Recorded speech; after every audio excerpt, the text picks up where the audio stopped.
नमस्ते दोस्तों, आपका अपने यूट्यूब चैनल एग्जाम रूम में आपका हार्दिक स्वागत है। देखिए दोस्तों, आज का वीडियो आप सभी के लिए मोस्ट इंपोर्टेंट होने वाला है, क्योंकि इस वीडियो में हम बीए फर्स्ट ईयर के फाउंडेशन कोर्स भारतीय संस्कृति एवं राष्ट्रीय गौरव के मोस्ट इंपोर्टेंट क्वेश्चन को यहाँ पर देखिए कवर करने वाले हैं। ये सभी क्वेश्चन जो है वो आपके सिलेबस से ही लिए हैं। तो चलिए स्टार्ट करते हैं अपना वीडियो। और जैसा कि देखिए स्क्रीन पर पहला ही क्वेश्चन आप देख रहे हैं कि इसमें लिखा हुआ है कि प्रारंभ में आर्य अपने राजा को मानते थे, या फिर आपसे पूछा जा सकता है कि प्राचीन काल में आर्य अपने राजा को कहते थे तो क्या कहते थे?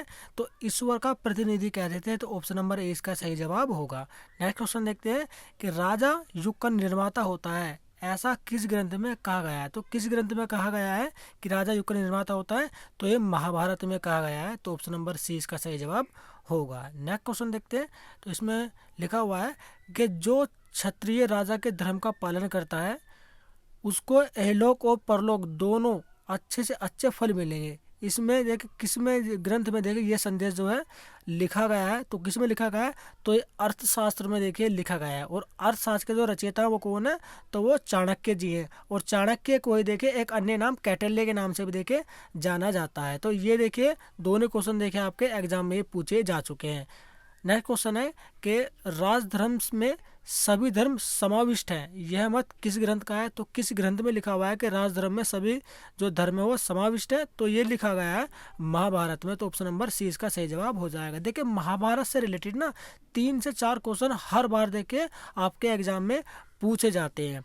नेक्स्ट क्वेश्चन है कि विश्व का शासन तभी स्तर होता है जब राजा न्यायी होकर पुरस्कारों सजा देता है। तो यह जो है जो वाक्य है वो कौन से ग्रंथ में लिखा गया है? तो ये भी आपका जो है महाभारत में लिखा गया है। तो ऑप्शन नंबर ए इसका सही जवाब हो जाएगा। नेक्स्ट क्वेश्चन देखते हैं। इसमें लिखा है कि प्राचीन भारत में हिमालय क्षेत्र का प्रशासन जो है अधिकारी कहलाता था। तो हिमालय का तो क्षेत्रीय प्रशासनिक अधिकारी था वो कहलाता था, तो विराट कहलाता था। तो ऑप्शन नंबर सी इसका सही जवाब हो जाएगा। नेक्स्ट क्वेश्चन है कि केटल्य ने राज्य के किस रूप का समर्थन किया? तो कौन से रूप का देखिए समर्थन किया केटल्य ने? तो राजतंत्र का देखिए समर्थन किया है। और केटल्य ने देखिए अर्थशास्त्र नामक देखिए यहाँ पे पुस्तक का रचना भी की थी। और चाणक्य को वही देखिए केटल्य कहा जाता है। नेक्स्ट क्वेश्चन है कि ऋग्वेद काल में राजनीतिक संगठन की सबसे छोटी इकाई थी, तो कौन सी इकाई थी? तो ऑप्शन नंबर ए इसका सही जवाब हो जाएगा। तो कुल जो है सबसे छोटी इकाई थी ऋग्वेदिक काल में राजनीतिक संगठन की। नेक्स्ट क्वेश्चन है कि पाणिनि द्वारा वर्णित गणराज्य थे, तो गणराज्य कितने थे? तो 33 यहाँ पर देख गणराज्य थे पाणिनि द्वारा। तो सी इसका सही जवाब होगा। और नेक्स्ट क्वेश्चन पढ़ते हैं कि यूनानियों द्वारा देखिए कितने गणराज्य माने गए थे? तो यूनानियों के द्वारा देखिए यहाँ पर 9 माने गए थे, लेकिन पाणिनि ने कहा था कि गणराज्य जो है वो 33 है। देखिए पाणिनि वाला काफी इंपोर्टेंट है, एग्जाम में पूछा जा चुका है और रिपीट होने के पूरे चांसेस यहाँ पर है। नेक्स्ट क्वेश्चन है सभा और समिति वैदिक काल में थी, तो सभा और समिति वैदिक काल में क्या थी, यह हमें बताना है। तो ऑप्शन नंबर ए इसका सही जवाब हो जाएगा, ये सामाजिक संगठन थी। नेक्स्ट क्वेश्चन है कि अर्थशास्त्र लिखी गई है, तो किसके द्वारा लिखी गई है? इंपोर्टेंट क्वेश्चन है, एग्जाम में देखे पूछा भी जा चुका है, कई बार ये रिपीट भी हुआ है। तो ये केटल्य के द्वारा लिखी गई है और चाणक्य को देखे केटल्य के नाम से भी जाना जाता है। नेक्स्ट क्वेश्चन है कि अर्थशास्त्र मुख्य रूप से आधारित है, तो किस पर आधारित है? तो ये राजनीति और प्रशासन पर आधारित है। तो ऑप्शन नंबर 20 का सही जवाब हो जाएगा। तो देखिए चाणक्य और अर्थशास्त्र से रिलेटेड भी आपके 2 से 3 क्वेश्चन देखिए हर बार एग्जाम में पूछे ही जाते हैं। अगर देखिए मैंने जो आपका 2023 में जो आपका पेपर हुआ था भारतीय संस्कृति एवं राष्ट्रीय गौरव का, तो उस पेपर को यहाँ पर देखिए पहले सोल्व करके अपने यूट्यूब चैनल एग्जाम ऊपर वो वीडियो पर अपलोड कर दिया, आप उस वीडियो को भी देख लीजिएगा। मोस्ट इंपोर्टेंट क्वेश्चन देखिए पिछले बार भी पूछे गए थे और उन्हीं पर आधारित देखिए ये भी मैं क्वेश्चन जो आपने लेकर आए हैं ये सभी आपके सिलेबस पर ही आधारित है। तो नेक्स्ट क्वेश्चन देखिए आप उसी वीडियो को भी देख लीजिएगा। 2023 का जो पेपर है इसमें लिखा है कि हिंदू विधि का सबसे प्राचीनतम ग्रंथ है, तो कौन सा ग्रंथ है? देखिए तो ये मनुस्मृति यहाँ पर देखिए सबसे प्राचीनतम ग्रंथ है और ये मनु द्वारा ही लिखा गया है। क्वेश्चन ये भी पूछा गया है कि मनुस्मृति के जो रचना है जो रचनाकार है वो कौन है? तो मनु ने देखिए मनुस्मृति की रचना की थी। नेक्स्ट क्वेश्चन है कि धर्म और दंड ही राजा है, यह किसका कथन है? तो ये किसका कथन था? तो ये मनु का ही कथन था और मनुस्मृति में देखिए इन्होंने ये कथन लिखा था। नेक्स्ट क्वेश्चन है कि केटल ने राज्य के कितने अंग माने? तो राज्य के देखिए कितने अंग माने हैं? तो ऑप्शन नंबर ए इसका सही जवाब होगा कि 7 अंग माने हैं। नेक्स्ट क्वेश्चन है कि काशी महाजनपद की राजधानी थी, तो क्या थी, तो चंपा यहाँ पर देखिए सही जवाब हो जाएगा ऑप्शन नंबर डी। नेक्स्ट है कि प्राचीन काल में अयोध्या किस महाजनपद का अंग था, तो किस महाजनपद का अंग था यह हमें बताना है, तो ये कौशल महाजनपद का अंग था, तो ऑप्शन नंबर सी इसका सही जवाब हो जाएगा। नेक्स्ट क्वेश्चन है कि केटल्य के अनुसार किसे सेना में भर्ती नहीं किया जाना चाहिए था, तो किसे, देखिए भर्ती तो किए गए थे लेकिन उनका ये मत था कि इन जाति या धर्म के लोगों को जो है सेना में भर्ती नहीं किया जाना चाहिए, तो ये ब्राह्मण को यहाँ पर देखिए उन्होंने बताया है कि ब्राह्मण वर्ण को जो है आपका वो सेना में भर्ती नहीं किया जाना चाहिए। तो कितने वर्ण, देखिए आपसे ये भी क्वेश्चन पूछा जा सकता है कि कितने वर्ण हैं, तो 4 वर्ण हैं और चारों के नाम देखिए यहाँ पर लिखे हुए हैं, ब्राह्मण है, क्षत्रिय, वैश्य है और शूद्र है। तो सबसे ऊपर जो आपसे ये भी पूछा जा चुका है कि क्वेश्चन में कि सबसे जो सर्वोच्च वर्ण जो है वो कौन सा है, तो ब्राह्मण वर्ण है। और आपसे ये भी पूछा जा चुका है कि सबसे निम्न वर्ण कौन सा था, तो ये शूद्र जो है सबसे निम्न वर्ण था। नेक्स्ट क्वेश्चन है, देखिए हिंदू पॉलिटी के रचयिता, इंपोर्टेंट क्वेश्चन है, एग्जाम में पूछा जा चुका है, ये कौन है इसके रचयिता, तो केपी जायसवाल इसका सही जवाब हो जाएगा option number B. Next question है कि इंद्रप्रस्थ किसकी राजधानी थी, तो किसकी राजधानी थी, तो ये कुरु की राजधानी थी, तो ऑप्शन नंबर सी इसका सही जवाब हो जाएगा। नेक्स्ट क्वेश्चन है, देखिए गणित।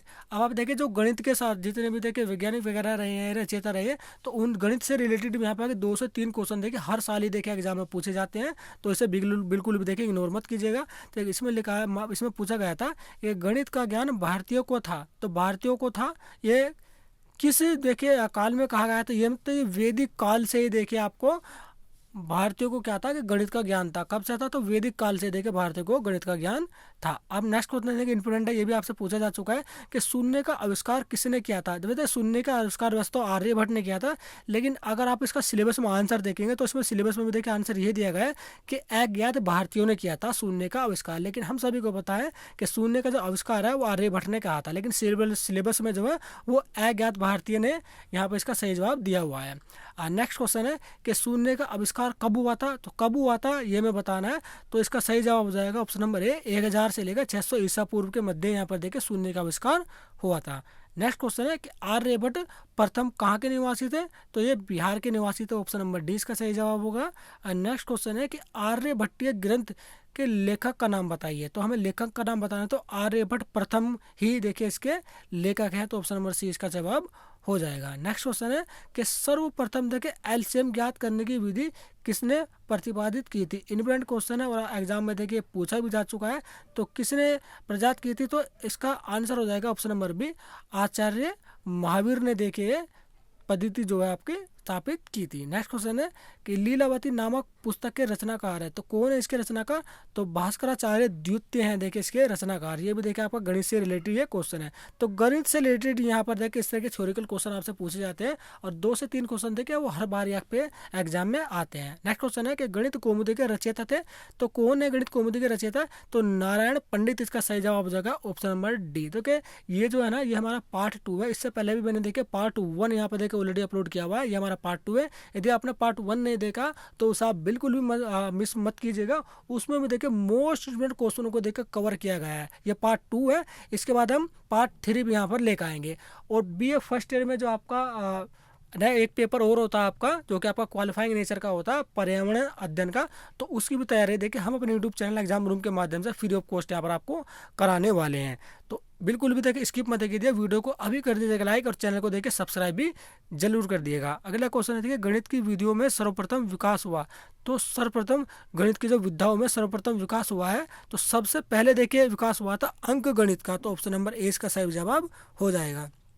नेक्स्ट क्वेश्चन है कि पाई की गणना किसने की थी, किसने कहा था कि पाई का मान 3/1416 है, तो किसने कहा था, तो आर्यभट्ट ने देखिए कहा था, तो ऑप्शन नंबर 20 का सही जवाब हो जाएगा। नेक्स्ट क्वेश्चन है कि महावीराचार्य की पुस्तक का नाम यहाँ पर पूछा गया है, तो ये महासिद्धांत देखिए इनके द्वारा लिखी गई पुस्तक है, ऑप्शन नंबर ए इसका सही जवाब हो जाएगा। नेक्स्ट क्वेश्चन है कि वेदांत ज्योतिष के रचयिता थे, तो वेदांग ज्योतिष के रचयिता कौन थे? वेदांग के। तो यहाँ पर इसका सही जवाब होगा लगध। तो ऑप्शन नंबर सी इसका सही जवाब हो जाएगा। नेक्स्ट क्वेश्चन है कि किस पुराण से गणित अध्ययन का पता चलता है? तो किससे पता चलता है? तो ये मैं बताना, तो ऑप्शन नंबर सी इसका सही जवाब हो जाएगा। विष्णु पुराण से हमें गणित अध्ययन का पता चलता है। नेक्स्ट क्वेश्चन है, देखिए एलसीएम को हल करने वाला सर्वमान जो सिद्धांत उल्लेखनीय किया गया था, तो किस में उल्लेख किया गया?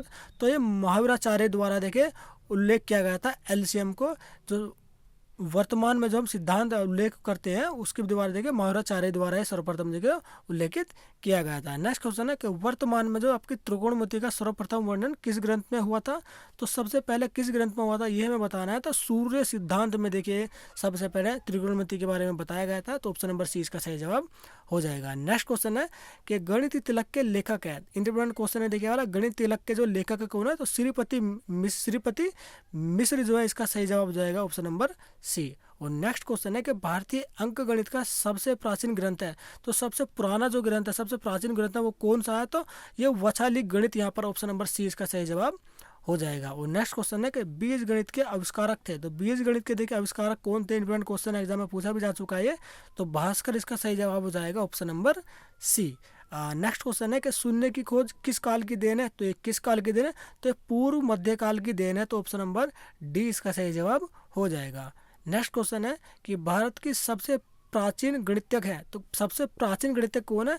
तो आर्यभट्ट प्रथम ही जो है वो सबसे प्राचीन गणितज्ञ रहे हैं। तो ऑप्शन नंबर डी इसका सही जवाब हो जाएगा। नेक्स्ट क्वेश्चन है कि गणित पर प्रथम संपूर्ण ग्रंथ है, गणित पर जो प्रथम जो संपूर्ण ग्रंथ जो लिखा गया था वो कौन सा है? तो ये यजुर्वेद यहाँ पर देखिए इसका सही जवाब होने वाला है। तो ऑप्शन नंबर डी इसका सही जवाब हो जाएगा। देखिए 2 से 3 क्वेश्चन आपके पूछे जाते हैं, और किस तरह के आपसे क्वेश्चन पूछे जाते हैं तो इस वीडियो में वो सभी देखिए मैंने आपको बता दिए। इससे बाहर एक भी क्वेश्चन देखिए आपका नहीं आने वाला है। नेक्स्ट क्वेश्चन है कि ब्रह्मगुप्त ने पुस्तक लिखी, तो कौन सी पुस्तक लिखी थी? तो ब्रह्म सप्त सिद्धांत, यहाँ पर देखिए इसका सही जवाब हो जाएगा option number A. Next question है कि आर्य सिद्धांत पुस्तक के रचयिता थे, तो कौन थे? तो आर्यभट्ट ही देखिए यहाँ पर आर्य सिद्धांत पुस्तक के रचयिता थे। तो ऑप्शन नंबर 20 का सही जवाब हो जाएगा। नेक्स्ट क्वेश्चन है कि भारतीय गणित का शुभारंभ हुआ, तो कब शुभारंभ हुआ? तो ऋग्वैदिक काल से देखे भारतीय गणित का जो है शुभारंभ हो गया था। नेक्स्ट क्वेश्चन है कि पाई का मान 22/7, देखिए ये वाला मोस्ट इंपॉर्टेंट क्वेश्चन है, कई बार एग्जाम में रिपीट भी हो चुका है कि पाई का मान 22/7 निम्नलिखित में से किस ग्रंथ में रचित है? तो कौन से ग्रंथ में रचित है? तो महासिद्धांत इसका सही जवाब हो जाएगा option number D. Next question है कि हिंदू धर्म की सबसे प्राचीन, सबसे जो पुरानी यानी कि प्राचीन या फिर पुरानी किताब है, तो कौन सी किताब है? तो मनुस्मृति देखिए सबसे प्राचीन किताब है। ये जो 4 ऑप्शन आपके दिए हैं ABCD, तो इसमें से जो है सबसे प्राचीन पुस्तक की अगर हम बात करें तो मनुस्मृति है, और उसके जो रचयिता है वो मनु ही है। नेक्स्ट क्वेश्चन है कि कौटिल्य प्रधानमंत्री था, तो किसका प्रधानमंत्री था? आप सभी को पता है चंद्रगुप्त का देखिए प्रधानमंत्री था। कौन था? कौटिल्य, यानी कौटिल्य के अन्य नाम है देखिए चाणक्य। नेक्स्ट क्वेश्चन है कि मुद्रा राक्षस किसके द्वारा लिखी गई? इंपोर्टेंट क्वेश्चन है, एग्जाम में आ चुका है और कई बार रिपीट भी हुआ है। तो विशाख दत्त इसका सही जवाब हो जाएगा option number B. Next question है तो गण शब्द का क्या अर्थ है? तो गण शब्द का जो क्या अर्थ है वो बता दो। गण का मतलब होता है संख्या, ऑप्शन नंबर सी इसका सही जवाब हो जाएगा। नेक्स्ट क्वेश्चन है कि बाणभट्ट किसके द्वारा, नहीं बाणभट्ट जो है वो किसके दरबारी कवि थे अथवा बाणभट्ट किसकी सभा में रहते थे? दोनों में से देखिए आपका ये क्वेश्चन भी पूछा जा सकता है और ये भी। जवाब देखिए एक ही होने वाला है और इसका सही जवाब होगा हर्षवर्धन। जो बाणभट्ट थे वो हर्षवर्धन के दरबारी कवि थे। तो ऑप्शन नंबर डी इसका सही जवाब हो जाएगा। नेक्स्ट क्वेश्चन है कि पृथ्वीराज रासो के लेखक का इंपोर्टेंट क्वेश्चन है, एग्जाम में आ चुका है। तो चंद्रवरदाई देखिए इसका सही जवाब होने वाला है option number A. Next question है हर्षचरित किसने लिखा है? तो किसके द्वारा लिखा है? तो बाण के द्वारा देखिए, बाणभट्ट के द्वारा यानी कि लिखा गया है हर्षचरित्र। नेक्स्ट क्वेश्चन है तो मृच्छकटिकम, देखिए ये आपके इंपोर्टेंट है, मृच्छकटिकम के रचनाकार है। तो शूद्रक देखिए इसका सही जवाब हो जाएगा ऑप्शन नंबर ए। तो ये देखिए मोस्ट इंपोर्टेंट क्वेश्चनों को देखिए बहुत ही फास्ट रिवीजन हमने किया है। ये हमारा दूसरा पार्ट था। देखिए यदि आपने पहला पार्ट नहीं देखा है भारतीय संस्कृति और राष्ट्रीय गौरव का, तो उसे आप बिल्कुल भी मिस मत करिए। वो भी देखिए मोस्ट इंपोर्टेंट क्वेश्चनों के द्वारा यहाँ पर देख कवर किया गया। और ये सभी क्वेश्चन जो है वो आपके सिलेबस में दिए गए और ज़्यादातर क्वेश्चन जो है वो आपके एग्जाम में आ चुके हैं और कई बार देखिए रिपीट भी हुए हैं। तो ये सेकंड पार्ट था। इसके बाद देखिए हम आपका थर्ड पार्ट भी यहाँ पर लेकर आएंगे। ये भारतीय संस्कृति राष्ट्रीय गौरव के देखिए क्लासेस चल रही है। उसके बाद हम आपकी पर्यावरण की क्लासेस भी यहाँ पर चले जाएंगे, जो कि आपका क्वालिफाइंग नेचर का यहाँ पर देखिए पेपर होता है। और भारतीय संस्कृति और राष्ट्रीय गौरव की एक खास बात यह है कि इसके जो एग्जाम में जो मार्क्स आपको मिलते हैं वो आपके जुड़ते हैं, जबकि आपका पर्यावरण अध्ययन वाला जो पेपर होता है वो आपका क्वालिफाइंग नेचर का होता है, उसमें केवल पास होना अनिवार्य है, उसके मार्क्स नहीं जुड़ते हैं। तो इस दृष्टि से ये जो क्लासेस हम आपको प्रोवाइड करवा रहे हैं वो काफ़ी इंपॉर्टेंट आपकी हो जाती है। तो वीडियो को देखिए अभी कर दीजिए लाइक और चैनल को अभी कर दीजिए सब्सक्राइब दोस्तों। तो चलिए चलते हैं, जल्दी मिलते हैं अपने नेक्स्ट वीडियो में इसी तरह की एक लेटेस्ट इन्फॉर्मेशन के साथ।